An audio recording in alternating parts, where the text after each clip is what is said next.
We're facing big challenges in Buenos Aires because people just don't have a conscience of going to church here. It's not part of their life. People are skeptical about religion. They just believe that all the churches are here for the money, and we are actually here to give something to people. I know there's a lot of ways of doing church. Purpose-driven church is the only way I know. When I was 22 or 23 years old, and I read for the first time the book Purpose-Driven Church by Pastor Rick. And that's when I started dreaming. I just started dreaming about a church like that in my city. Ese día me acuerdo que Sebastian me preguntó cuál era el sueño de mi vida. Y yo le dije, bueno, el sueño de mi vida es trabajar en una iglesia que impacte Buenos Aires, una iglesia como Saddleback. Y ese día nunca pasó por nuestra cabeza que Saddleback llegaría a Buenos Aires. So when I learned that Saddleback was coming to Buenos Aires, years after, a lot of years after, I just couldn't believe it. And it all began with like, this is something insane, this is not for me, this is just a wild dream. And I have learned that that's usually a pattern. When God is calling you to something, it starts by being something totally crazy, and then the Holy Spirit starts convincing you and convicting you, and there's a moment that you come to the point that you have to say, I do this or I'm not following God. Y Dios fue hablándonos tanto a Seba como a mí, por separados y juntos, por medio de muchos consejos de amigos y también de parte de Saddleback, de que esto era lo que Dios había empezado muchísimos años atrás, 15 años atrás, cuando Seba me hizo la pregunta, ¿cuál es el sueño de tu vida? I came on staff and they took all my family to Lake Forest for 3 months for training. And we were having a great time discovering with the people there at staff how this would look like, because Saddleback had not planted any international church before.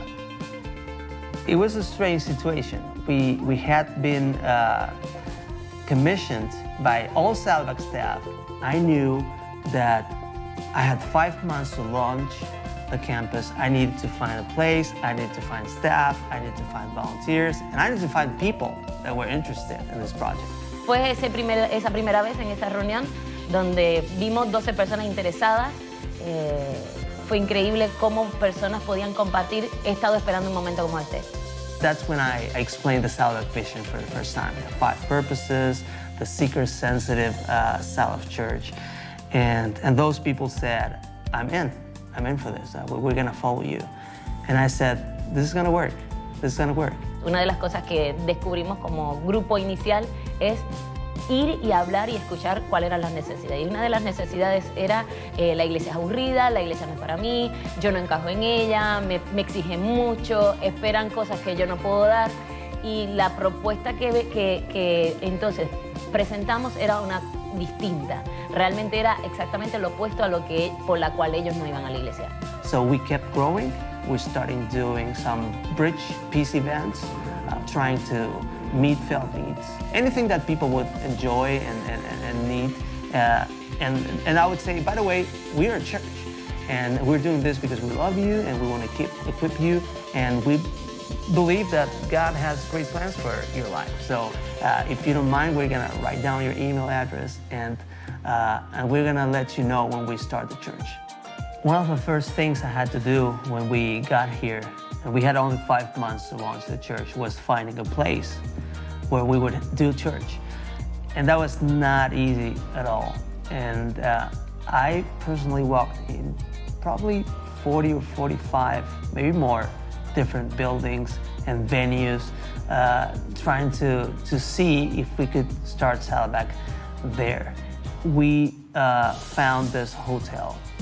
Now, it sounds strange to have church in a hotel, but it began to make a lot of sense to us. So this is where we first started the church, and we were here for 14 months. Now, the people would sit here. This would be our worship center, about 90, 100 people. So we started with 2 services because we knew from the beginning that we would outgrow this place. Then the band was right here. This was the stage. And, the screen would cover the faces. So we had just a little screen for the lyrics and then the full screen for the message. And then the kids were upstairs in the 8th floor. And the nursery was in a hotel room. So we would, move the beds and the furniture and just pretend that that room in that hotel was a nursery. That was kind of fun. I'm so proud of our volunteers. I have people that came here every Sunday at 1 p.m. to build up the whole sound system, bring everything from downstairs up here. We had 11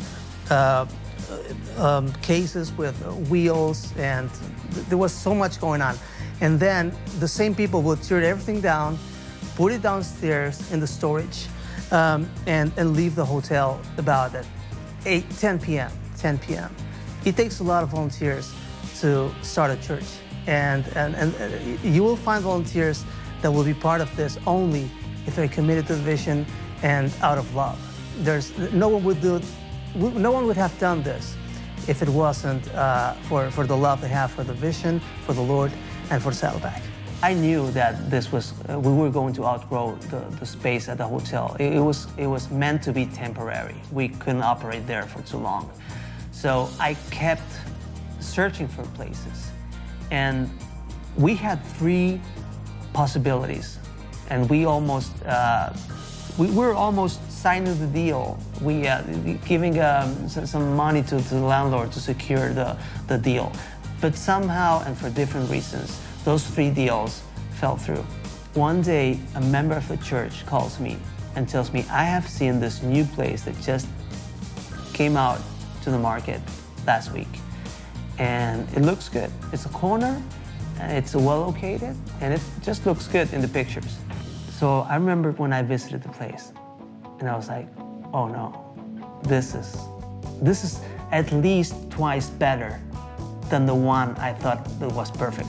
So this was twice perfect. And we started all these conversations with the landlords, and they were open to us. And we moved the very first Sunday in January 2015. We're going to our new house. We're finally home. I can't find any explanation to what's going on here. I mean, yeah, I was dreaming about it. I just didn't know it was going to come true so fast. I thought there were going to be a lot of challenges, and there were. But I can't believe that all this amount of people are joining us. Once I heard a saying that said, when you can't explain what's going on, it's because God is working. And I think that's exactly what's happening here. Me and my wife, 20 years ago, we dreamed about this, being part of a church like this, and it's happening now.